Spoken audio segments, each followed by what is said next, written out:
The big news today is the government plans to recognise a Palestinian state. Is that recognition unconditional, or does it depend on, for example, the release of hostages?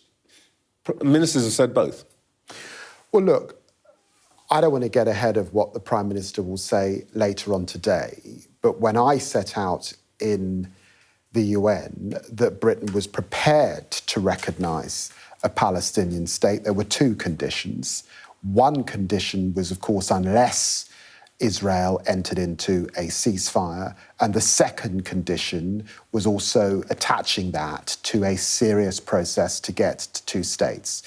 Well, look, since that announcement in July, in fact, with the attack on Qatar, a ceasefire at this point lays in tatters and the prospects are bleak.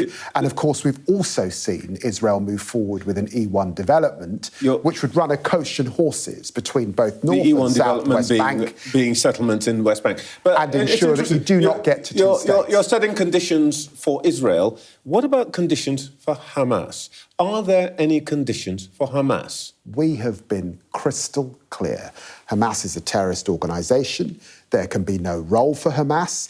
Actually, as a consequence of the decision that we made back at the end of July, we saw the Palestinian Authority and the Arab League be crystal clear that there can be no role for Hamas, the first time they had done that. So we're absolutely clear. They're terrorists. They should release the hostages. That is unequivocal. But notwithstanding that, Trevor, and this is an important point, when we talk about a Palestinian state and any step to recognise, it is because we wish to keep alive the prospects of a two-state solution. That is what in jeopardy. That's not just about Gaza, it's also about the West Bank, settler violence and expansion. If you recognise a Palestinian state and Gaza is part of that Palestinian state and Hamas is still in control of Gaza, how does this work?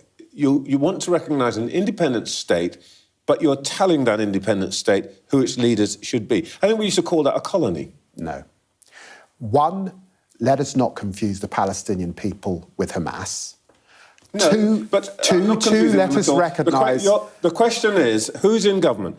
Are you saying that you will not recognise the Palestinian state if Hamas is part of government? Or are you saying it doesn't matter who's in government and you will recognise them come what may? Trevor, your viewers know that we are some significant distance from two states. They also know that the only prospect for peace in the regions is two states, and that is why the British government, along with others, has been keen to keep two states alive. I don't want to get ahead of what the Prime Minister might say later on today, but that is what gets us to recognition. No one says that you can recognise with Hamas, and indeed the Arab League and the PA have rejected Hamas. But we have a memorandum of understanding with the Palestinian Authority. We are working to reform the Palestinian Authority, and we have to keep two states alive for the children of both Gaza and the West Bank and East Jerusalem.